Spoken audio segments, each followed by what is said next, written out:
വൈഫിന് morning duty ആണെങ്കിൽ ചിണുക്ക് പെണ്ണ് അവളുടെ ഒപ്പം എഴുന്നേറ്റ് വരും. പിന്നെ എന്റെയും അമ്മയുടെ ഉറക്കം നഷ്ടപ്പെട്ടത് തന്നെ. ഹായ്, എന്റെ പേര് അമൽ. മാമാട്ടി എന്ന് പറഞ്ഞ ചെറിയ ക്ലോത്തിങ് ബ്രാൻഡിന്റെ ഫൗണ്ടർ ആണ്. ഇവിടെ ഇപ്പോൾ നല്ല തണുപ്പാണ്.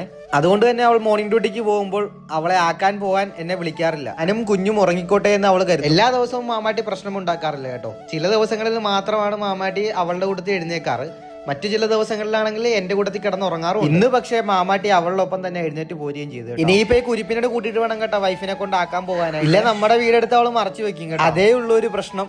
ചിലപ്പോൾ ഈ കുരിപ്പ് വൈഫ് വരുന്നത് വരെയും കീർക്കൊണ്ടേ. ഒരു പക്ഷെ ഞാൻ വൈഫിനെ ഡ്രോപ്പ് ചെയ്തിട്ട് തിരിച്ചു വരുന്ന വഴിയിൽ മാമാട്ടി ബൈക്കിൽ കിടന്ന് ഉറങ്ങാറുമുണ്ട്. ഇപ്പോൾ നിങ്ങൾ വീഡിയോയിൽ കാണുന്ന ഈ സാരീസ് വൈഫ് വെയർ ചെയ്ത സെമി സിൽക്ക് സാരീസ് ആണ് കേട്ടോ. ഇത് ഞങ്ങൾ സ്വന്തമായിട്ട് കളർ കസ്റ്റമൈസ് ചെയ്ത് എടുപ്പിച്ചതാണ് കേട്ടോ. പുതുതായി വന്ന ഈ സ്റ്റോക്കിന് ഒരു പ്രത്യേകതയുണ്ട്. ഇത് ഇച്ചിരി ഹെവി ബോർഡർ വരുന്ന ടൈപ്പ് സാരിയാണ്. സെയിം മെറ്റീരിയൽ തന്നെയാണ് വരുന്നത്. സെമി സിൽക്കിൽ വരുന്ന സാരീസ് ആണ് ഇതെല്ലാം. ഈ സാരിയുടെ പ്രത്യേകത എന്ന് പറഞ്ഞാൽ എല്ലാവർക്കും ഒരേപോലെ വെയർ ചെയ്യാൻ പറ്റുന്ന സാരിയാണ് കേട്ടോ. സോഫ്റ്റ് സിൽക്ക് ആയതുകൊണ്ട് തന്നെ നന്നായിട്ട് ഒതുങ്ങുകയും ചെയ്യും കേട്ടോ ഉടുത്ത് കഴിഞ്ഞാൽ. ഓരോ പുതിയ സ്റ്റോക്ക് വരുമ്പോഴത്തേക്കും കസ്റ്റമേഴ്സിന് ഉണ്ടാകുന്ന പോലെ തന്നെ എനിക്കും ഭാര്യയ്ക്കും ഭയങ്കര ക്യൂരിയോസിറ്റി ആയിട്ട് ഇത് ഓപ്പൺ ചെയ്യാനായിട്ട്. പക്ഷെ ഞാനിത് പിടിച്ചു വെച്ചിട്ടിരിക്കും വൈഫ് വരുന്നത് വരെ. വൈഫ് വന്ന ശേഷമാണ് ഞാൻ ഓരോ സ്റ്റോക്കും അൺബോക്സ് ചെയ്യാറുള്ളത്. ഈ സാരീസ് എല്ലാം ലിമിറ്റഡ് സ്റ്റോക്കാണ് കേട്ടോ. വേണ്ടവർ എത്രയും വേഗം താഴെ കാണുന്ന വാട്സ്ആപ്പ് നമ്പറിലോട്ട് കോൺടാക്ട് ചെയ്തോണേ. ഇവിടെ ഇപ്പോൾ വൈകുന്നേരം ഭയങ്കര തണുപ്പാണ് കേട്ടോ. അത് കാരണം എല്ലാ ദിവസവും വൈകുന്നേരം ആകുമ്പോഴത്തേക്കും ഞാൻ ഇങ്ങനെ തീ കായാൻ എപ്പോഴും ഇരിക്കാറുണ്ട്. വൈഫിന് മോർണിംഗ് ഡ്യൂട്ടി ആണെങ്കിൽ ഈവനിങ്ങിന് അവൾ എന്റെ കൂട്ടത്തിൽ ഉണ്ടാകാറുണ്ട് കേട്ടോ. വൈകുന്നേരം ആകുമ്പോഴത്തേക്കും ഞാനും അമ്മയും വൈഫും കുഞ്ഞുമായിട്ട് ഇങ്ങനെ ഒരു കഥയൊക്കെ പറഞ്ഞ് ഇങ്ങനെ സമയം കളറാണ് പതിവ്. ഈ തണുപ്പുള്ള സമയങ്ങളിലൊക്കെ ഇങ്ങനെ തീ കാഞ്ഞ് വീട്ടുകാരായിട്ട് വർത്താനൊക്കെ പറഞ്ഞ് സമയം ചെലവഴിക്കുമ്പോൾ കിട്ടുന്ന ഒരു ഫീലിങ്സ് ഉണ്ടല്ലോ, അത്